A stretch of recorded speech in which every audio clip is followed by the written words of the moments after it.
31 onwards, 38. What then shall we say in response to these things? If God is for us, who can be against us? He who did not spare his own son, but gave him up for us all, how will he not also, along with him, graciously give us all things? Who will bring any charge against those whom God has chosen? It is God who justifies. Who then is the one who condemns? No one. Christ Jesus, who died, more than that, who was raised to life, is at the right hand of God and is also interceding for us. Who shall separate us from the love of Christ? Shall trouble, or hardship, or persecution, or famine, or nakedness, or danger, or sword?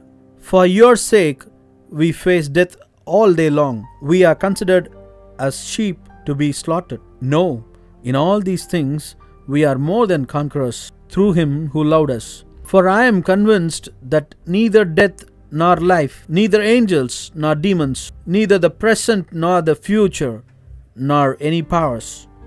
What can separate us from the love of God? What can separate us? Through him who loved us, we are more than conquerors. We are overcomers. This month the Lord has given us a wonderful promise. He has given us a promise that we would be overcomers. God wants us to be overcomers. God wants us to be overcomers. God wants us to overcome the problems. God wants us to give victory in every situation, every circumstance, every battle that we face. God wants us to be overcomers. God wants us to win. God wants us to excel. God wants us to be victorious people. God says, don't give up on me.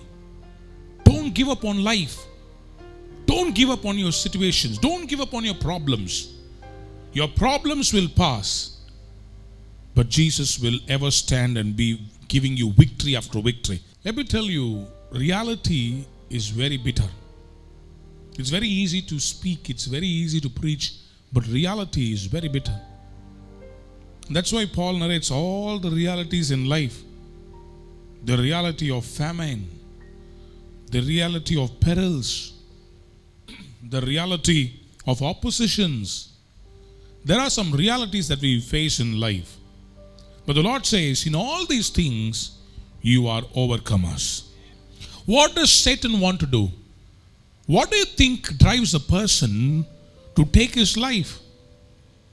There's something called condemnation. A condemnation in the heart. A condemnation that comes from a deep depths of hell. A condemnation. A condemnation which says, you are good for nothing. A condemnation which says, you don't have a future at all. Can I tell you something? God wants us to choose life. God wants us to choose victory over loss. God wants us to choose life.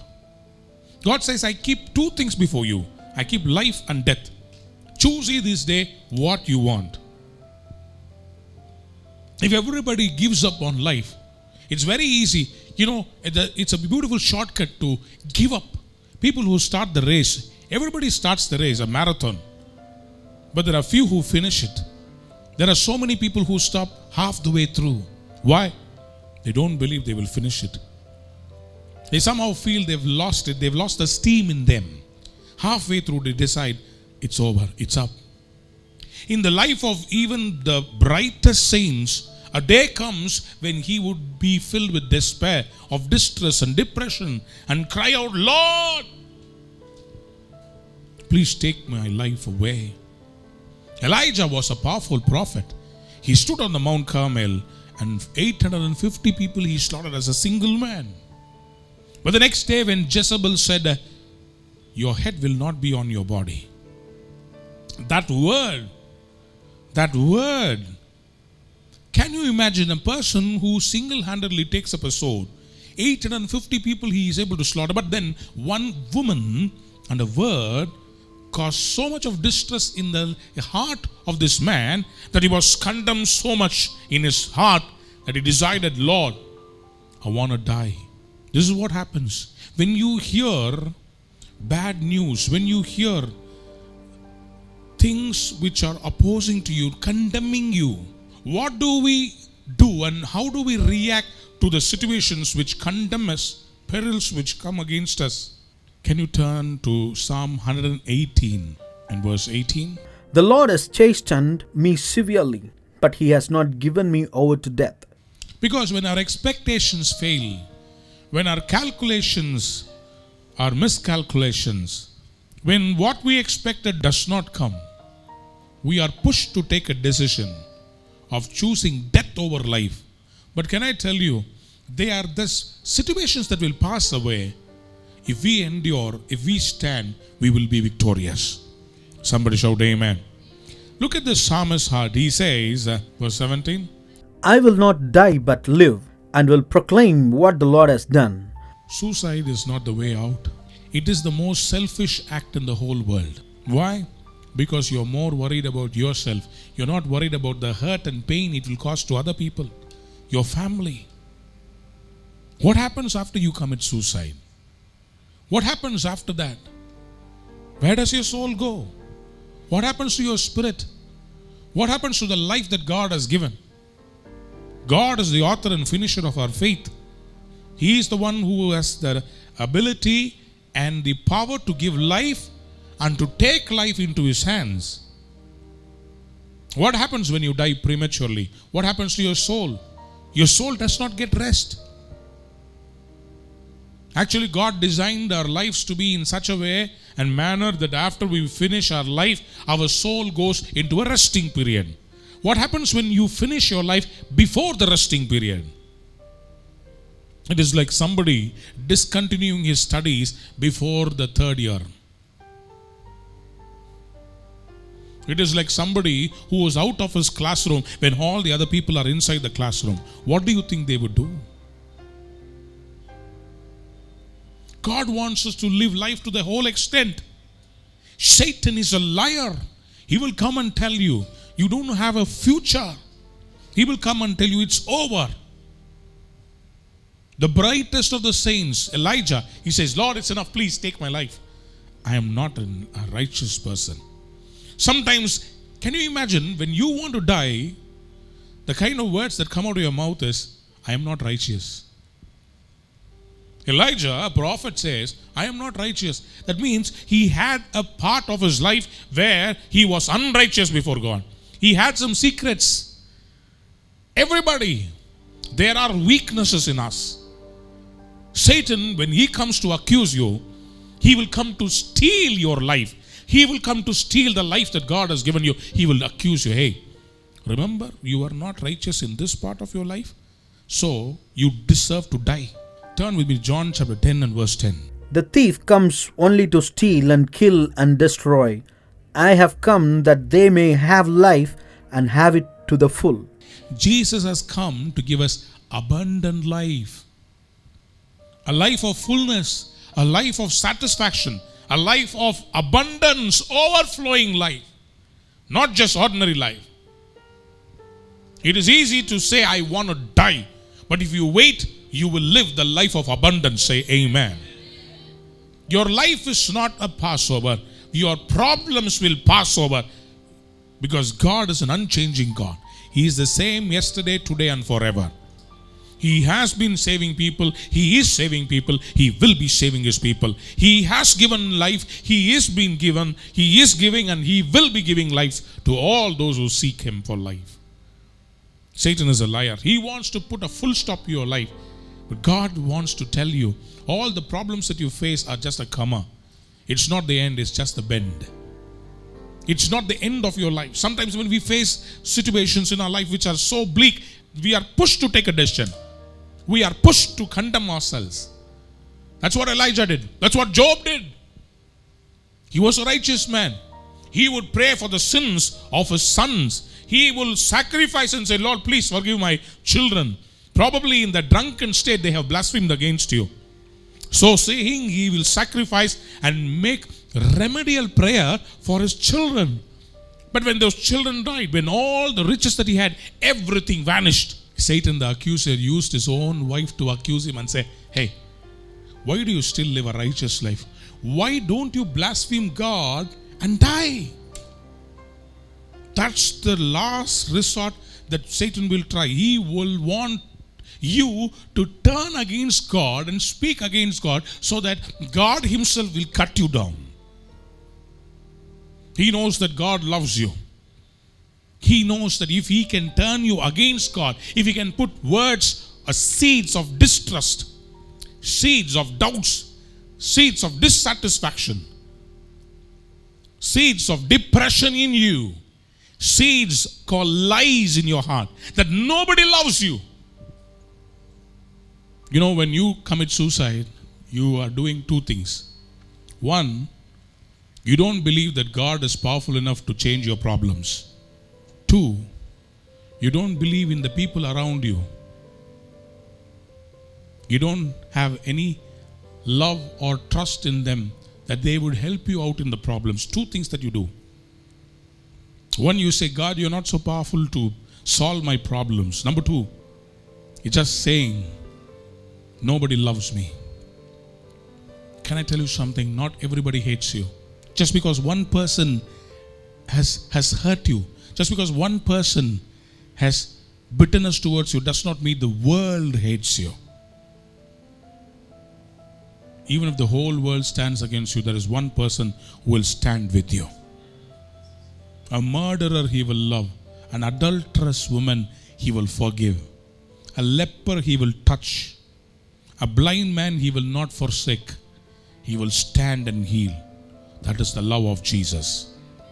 Let's turn to Philippians chapter 3 verses 13 and 14. Brothers and sisters, I do not consider myself yet to have taken hold of it, but one thing I do, forgetting what is behind and straining toward what is ahead. I press on toward the goal to win the prize for which God has called me heavenward in Christ Jesus. I do not even look at the troubles of today. I forget the former. I close my eyes to the present. I keep my eyes on the goal that is set before me. For the prize the Father has promised me, towards the goal, towards the vision God has called me, towards the upward call of God. There is something up there. There is a higher calling. There is a meaning to your life. There is a higher calling. There's something better that's waiting for me.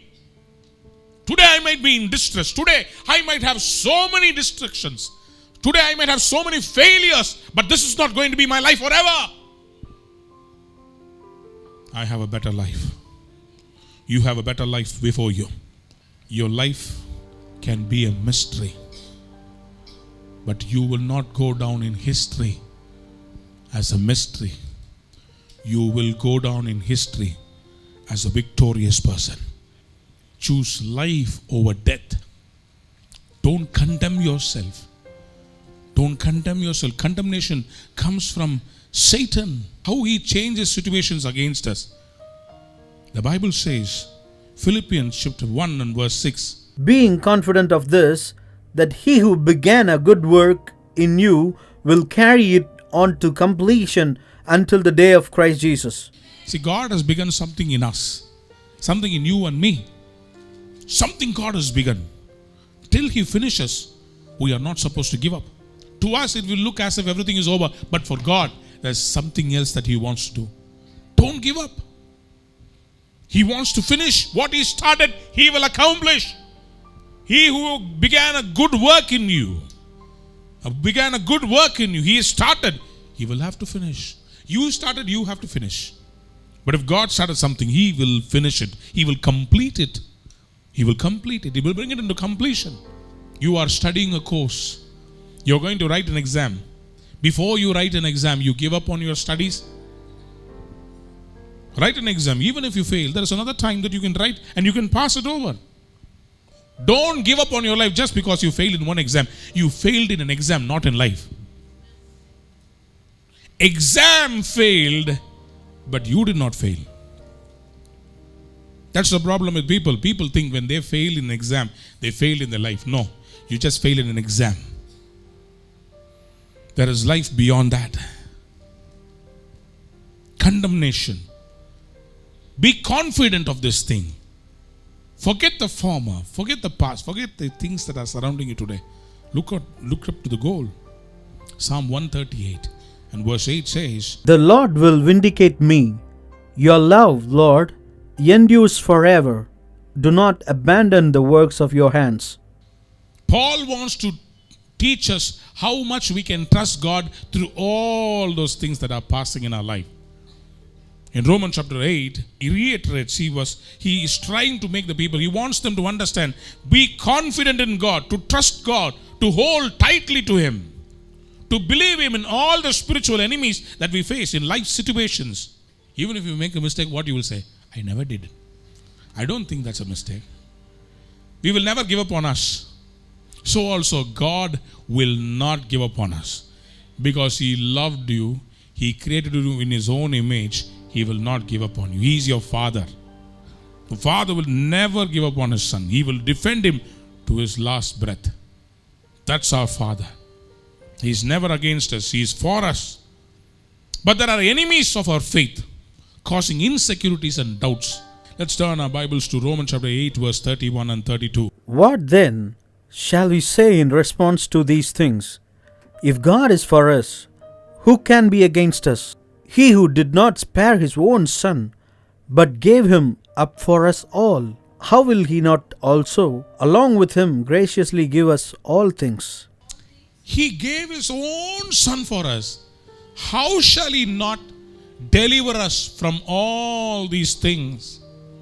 How shall He not graciously give us all things? He gave His only begotten Son for us. For God so loved the world that He gave His only begotten Son. So much He has given. He who did not spare His own Son, He paid the price of the life of His Son for you. Will you give up your child, your children for others? How much of pain, how much of heartbreak it would have cost Jesus, but it would have cost the Father to give up His own Son, to watch His Son bleed and die. Watch His Son give up His breath. He who gave His own Son for us, cause, how can He condemn us? Our God is a God of love. He is not against us, He is for us. He is standing with us. Somebody said amen. The problem of opposition. The first enemy of our faith is opposition. Life can be so hard and difficult. Trials, temptations, testings. But our response to them is what really matters.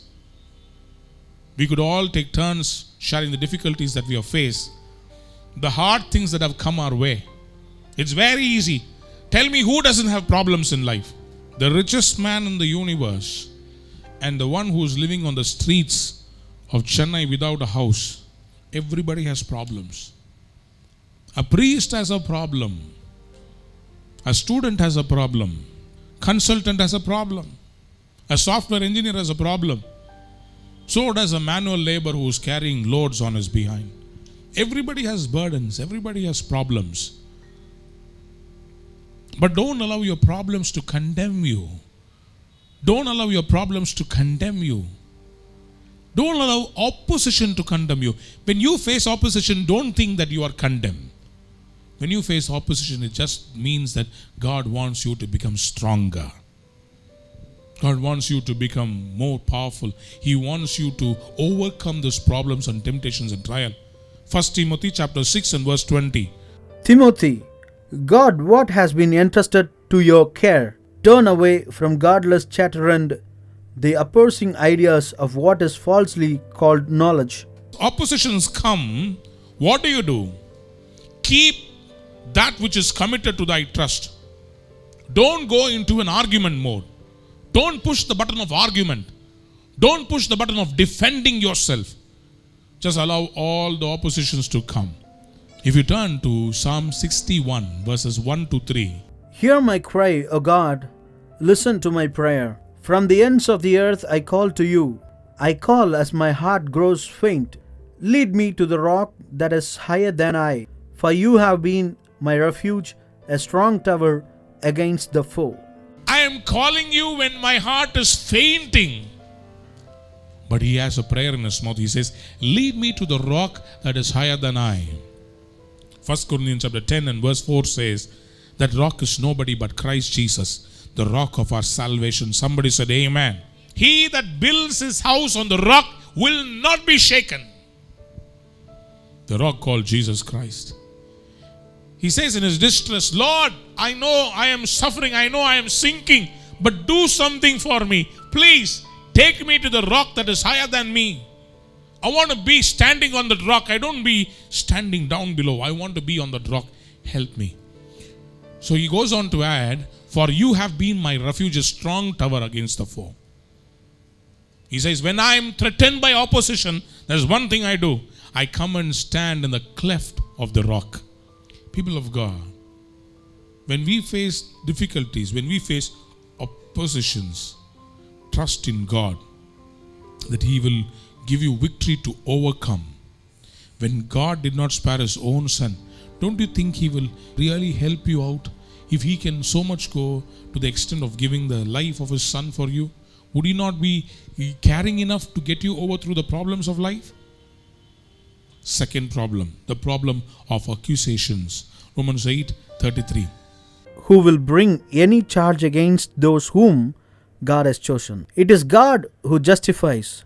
The adversary, our enemy, loves to bring accusations against us. If you read Revelation chapter 12 and verse 10, Then I heard a loud voice in heaven say, Now have come the salvation and the power and the kingdom of our God and the authority of His Messiah. For the accuser of our brothers and sisters, who accuses them before our God day and night, has been hurled down.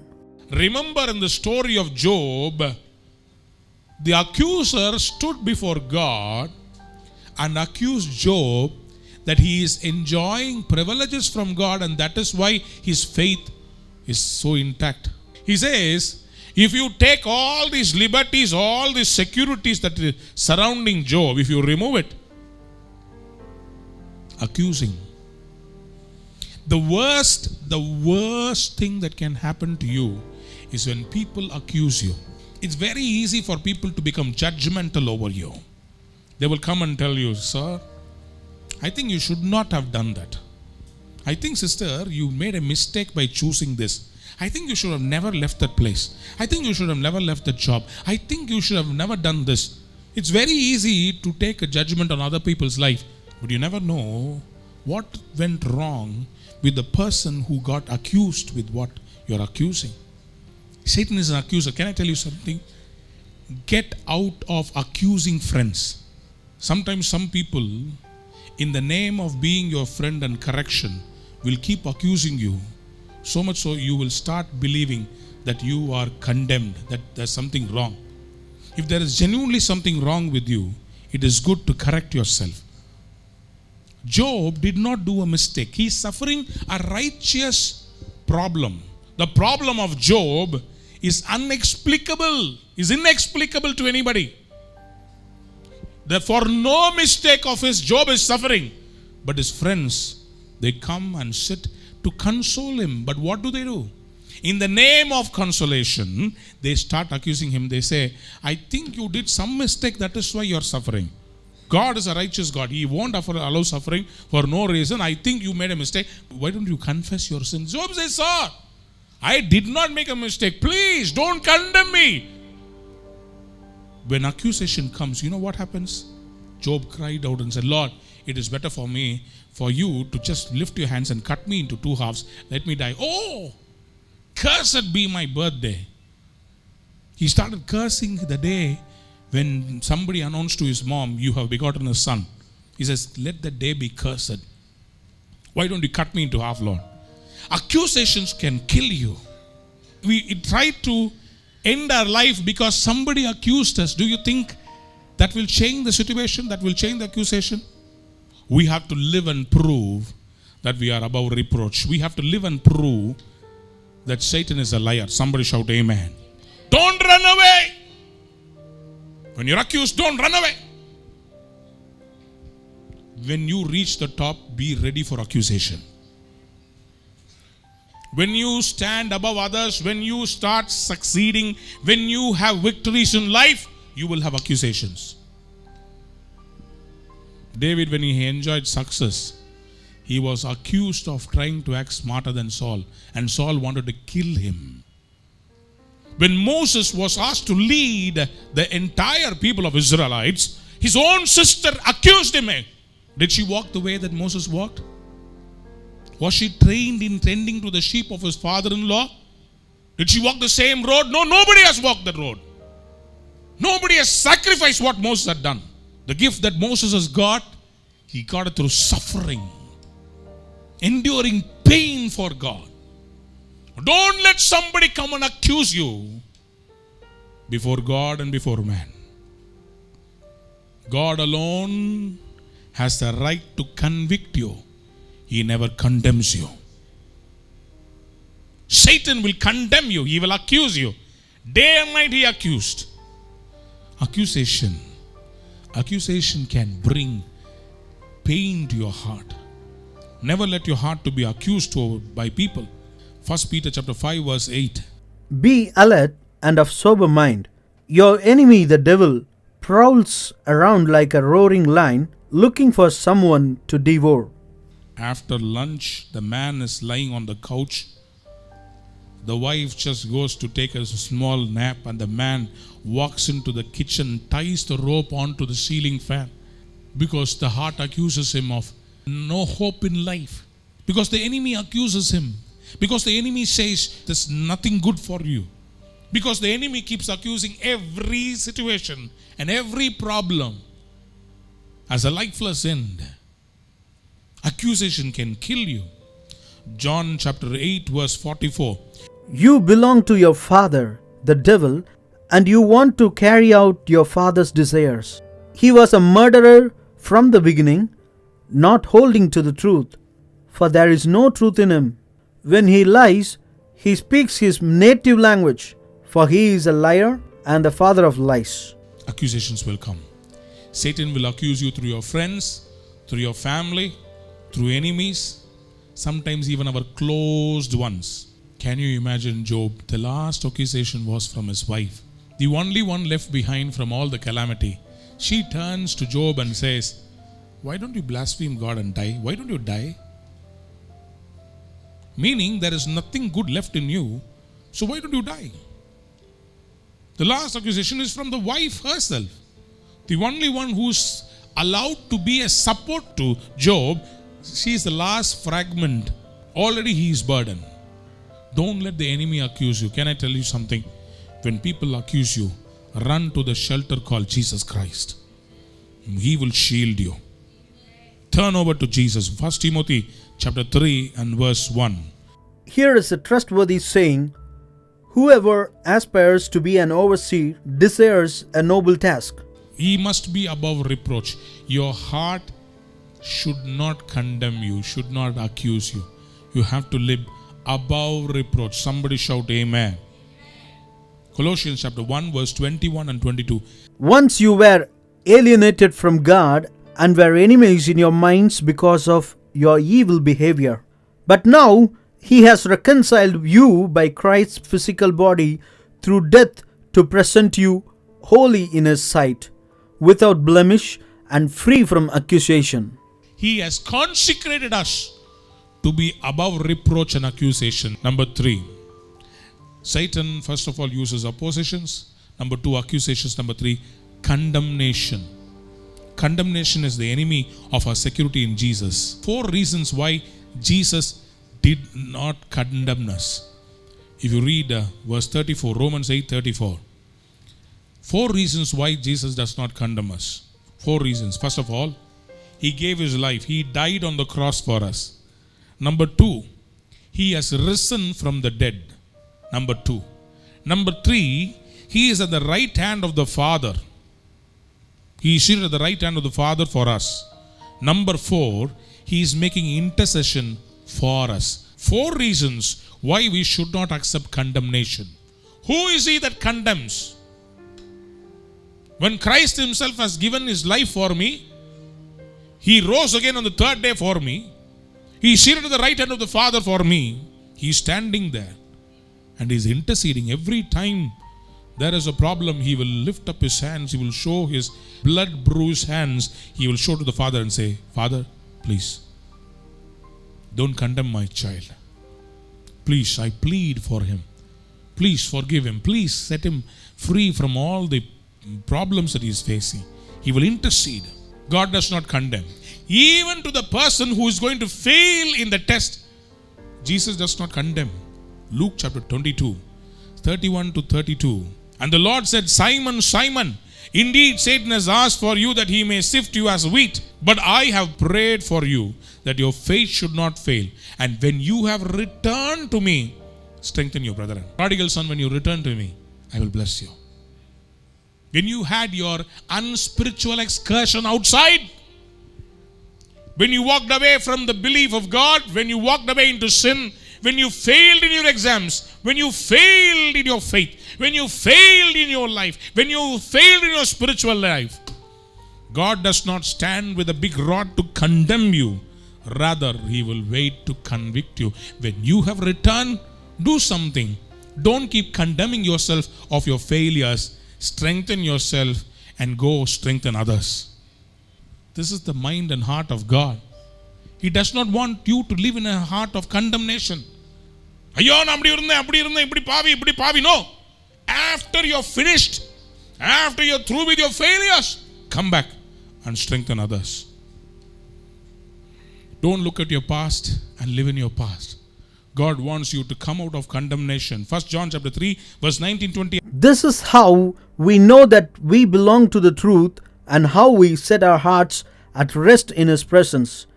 If our hearts condemn us, we know that God is greater than our hearts and He knows everything. He will be there ready to catch you when you fall. What a loving God we serve. What an awesome God we have.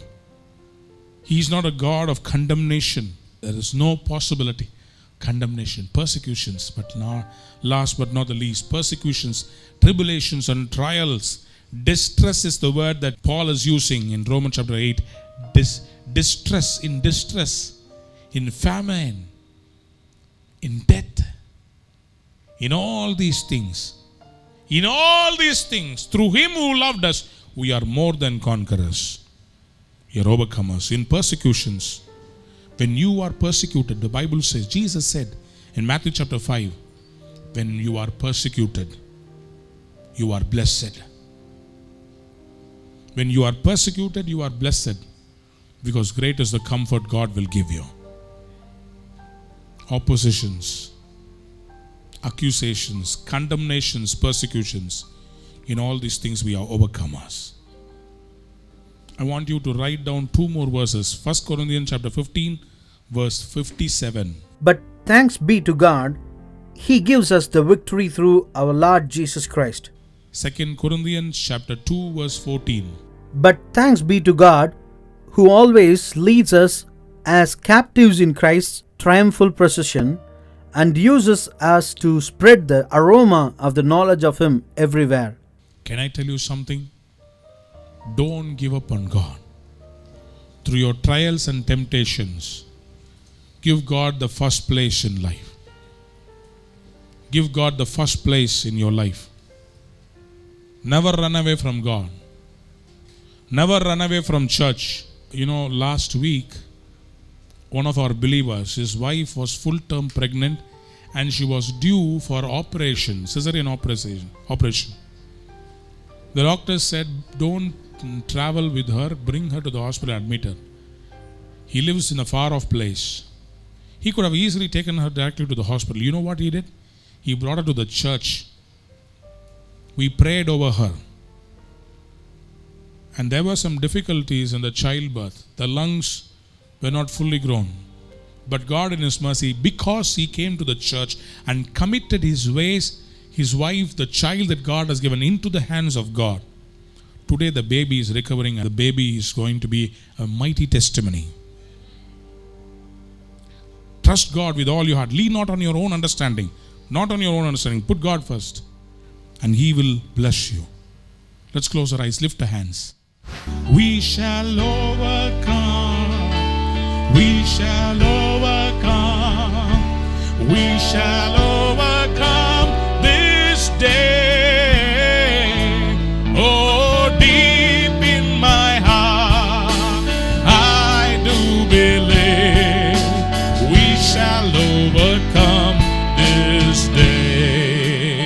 One more time, everybody. We shall overcome. We shall overcome. We shall overcome this day. Oh, deep in my heart, I do believe we shall overcome this day. Hallelujah. Hallelujah. Hallelujah. Amen.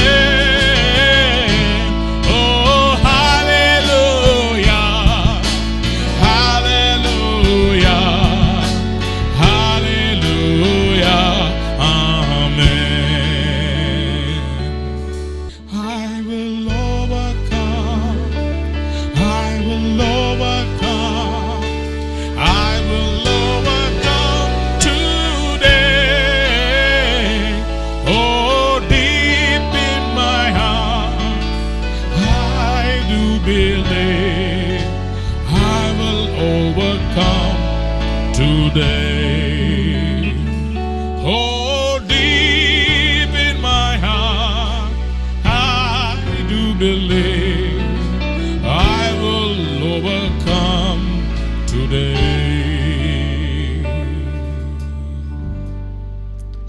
You are an overcomer. You will overcome. Today you are overcome by grief. Today you are overcome by the situations of life. But God says you will overcome. You will overcome all the problems. Do not give up. Don't give up. Never, never, never give up. Never give up. He's standing on your behalf. He who has given his own son for us, how much more would he give miracles to you? He has given his own son. Will he not bless us with miracles? He will. He will bless us. You are an overcomer. You will not fail. You will stand up. You will be victorious. Brethren, Peter, after you have returned, strengthen your brothers. I know you have gone afar. I know there were doubts. I know you were distressed. I know you reacted to your problems. I'm not going to condemn you, Peter. I'm not going to say I'm going to bring that sickness upon you because you spoke against me. I'm not going to condemn you, Peter. I know you failed in the test that I kept for you. But I'm not here to condemn you, Peter.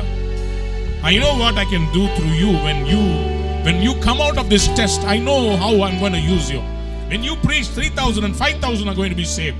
I am not done with your life yet. Just because you failed in one exam, I'm not going to punish you. I will wait to strengthen you. I will wait to make you victorious. I will strengthen you. Close your eyes and lift your hands to the Lord. My dear young brother, whatever unspiritual excursions you had, come out of that sin. Don't let the enemy condemn you. You know what happens? Unconfessed sins, when you are going through a lean period in life, they will start becoming condemnations against your heart. Your own heart will condemn you to die. Confess your sins, you will receive life. The one who hides his sin, the Bible says, if you hide your sins, you will die.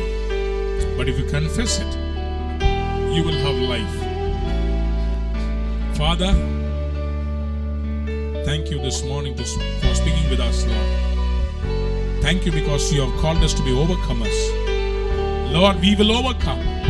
We will stand as a testimony. I bless your children. This morning I pray that they will go out of this church as overcomers. They will go and face their problems with courage, Lord. They will wait and trust in your miracle. They will wait for your hand of miracle. They will not give up on you, on the loved ones that they have. Don't give up on your family, my sister. Don't give up on your life. Don't give up on your job. Don't give up on your faith. Don't give up the ministry God has entrusted. All these things will pass away, but Jesus Christ will stand with you forever and forever. Father, I bless your children. I release them as overcomers from this church. I release them into this world as overcomers. I release them as sheep in a city of wolves, in a world filled with wolves ready to devour your children. I bless them, anoint them, and I release them as overcomers. Who can stand against us? If God be for us, who can stand against us? Who is he who condemns us? God has forgiven. God is my Savior. God is my refuge. He is my strength. He will bless us. He will not curse us. He will release us into a blessing. Father, I pray and I bless your children. I release them into a victorious Christian living. In Jesus' mighty name I pray, oh Father. God's people said, Amen. ஜீவனற்று போன உங்கள் வாழ்க்கையை ஜீவ ஊற்றாக மாற்ற தேவனின் சுவாசம் ஒன்று மட்டுமே வழி என்பதை கண்டறிந்து தேவ கரத்தை கொண்டு சுகங்களை பெற்றுத்தரும் உங்கள் அடைக்கலம்தான் இந்த மாபெரும் ஊழியம். உங்களுக்காகவே திறப்பின் வாசலில் நின்று செபிப்பதற்காக காத்திருக்கிறார் உங்கள் அன்பு சகோதரர் போதகர் ஆல்வின் தாமஸ் அவர்கள். உங்கள் ஜெபத் தேவைகள் மற்றும் சாட்சிகளை எழுதி அனுப்ப வேண்டிய முகவரி சகோதரர் ஆல்வின் தாமஸ், ரூஹா ஊழியங்கள், எண் 155, 3வது தளம், பெப்சன் கோர்ட், ஆற்காடு சாலை, கோடம்பாக்கம், சென்னை 24. தொலைபேசி எண்கள் 044 23728822 98847 1077 044 23728822 98847 1077. இமெயில் முகவரி alvinthomas@ruha.in. நீங்கள் இதுவரை பார்த்து ரசித்தது ரூஹா ஊழியங்களின் தயாரிப்பு. ரூஹா ஊழியங்கள். நீங்கள் சுவாசித்துக் கொண்டிருப்பது இறைவனின் மூச்சுக்காற்று.